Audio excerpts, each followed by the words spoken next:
The next iPad mini might be the most dangerous upgrade Apple has ever made to its smallest device, because it's not just getting a refresh, it's being rebuilt in a way that could completely change how people see compact tablets. And if these leaks are even close to accurate, then the Mini is about to stop being a side device and start becoming the one you actually reach for first. What makes this even more interesting is how quietly Apple seems to be planning this shift, almost like they don't want people to realize how big this update really is until it's already in their hands. One of the biggest changes coming is the display, and this alone is enough to change the entire experience. Apple is expected to move away from traditional LCD technology and finally bring a next-gen OLED panel into the Mini lineup.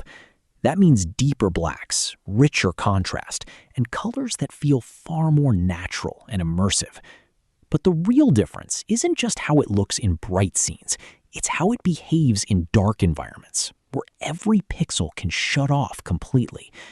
That's the kind of change you don't fully understand until you compare it side by side, because suddenly everything else feels slightly washed out in comparison.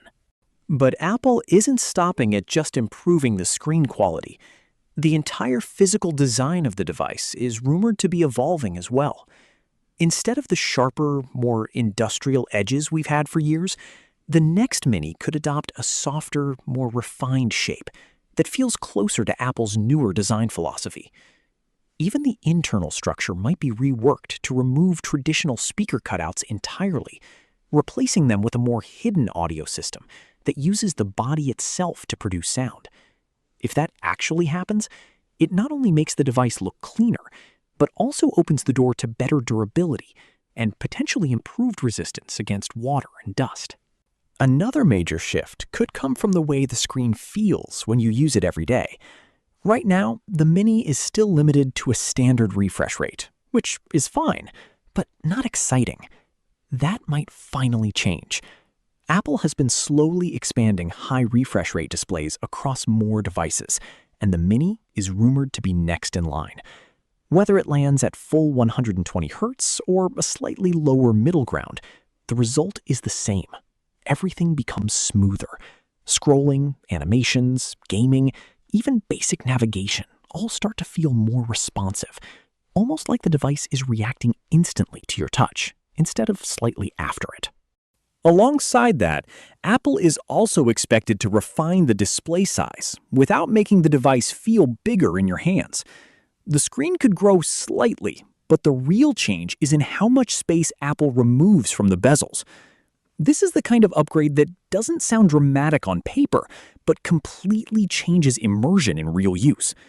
You're essentially getting more usable screen inside the same compact footprint, which is exactly why the Mini has always been popular. It stays portable, but starts feeling far more modern at the same time. Performance is another area where this upgrade cycle could surprise a lot of people. The next iPad mini is expected to jump to a newer generation chip that brings a noticeable leap in both speed and efficiency. Everyday tasks become instant, heavy apps open faster, and gaming performance gets pushed significantly higher than what the current model can handle comfortably. But what really matters is not just raw power, it's how efficiently that power is delivered. Apple's newer chips tend to feel fast even when the battery is low, and that consistency is what makes the experience feel premium over time. That performance boost also ties directly into memory and AI capabilities. The next Mini is expected to receive a meaningful RAM increase, which sounds simple, but changes everything behind the scenes. More memory means better multitasking, fewer app reloads, and much stronger support for on-device intelligence features.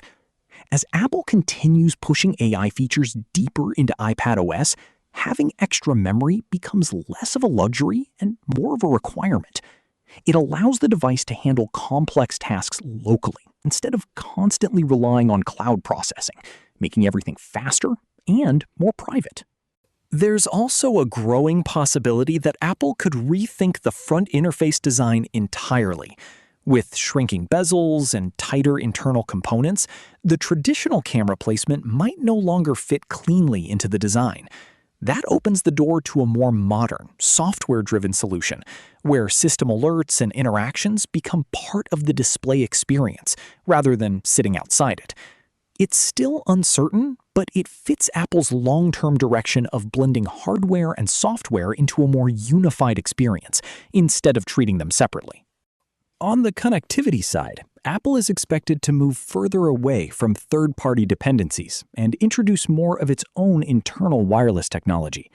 That includes upgraded Bluetooth and Wi-Fi systems designed specifically for Apple devices, along with a custom cellular modem for mobile models. The benefit here isn't just cost, it's tighter optimization. When Apple controls both the hardware and the software stack, performance becomes more stable, battery life improves, and connections become more reliable, even in crowded environments. It's a behind-the-scenes upgrade, but one that directly affects everyday use. When you combine all of these changes together, the pricing question becomes inevitable. Major redesigns usually come with higher costs, and Apple rarely introduces this many upgrades without adjusting the price structure. However, there's also a chance they balance it out by increasing base storage, making the entry model feel more valuable than before. Either way, the positioning of the Mini seems to be shifting upward, moving it closer to a premium compact device rather than an entry-level tablet option. And that's really the bigger story here. This isn't just about new features or better specs. It's about Apple redefining what the iPad mini actually is supposed to be.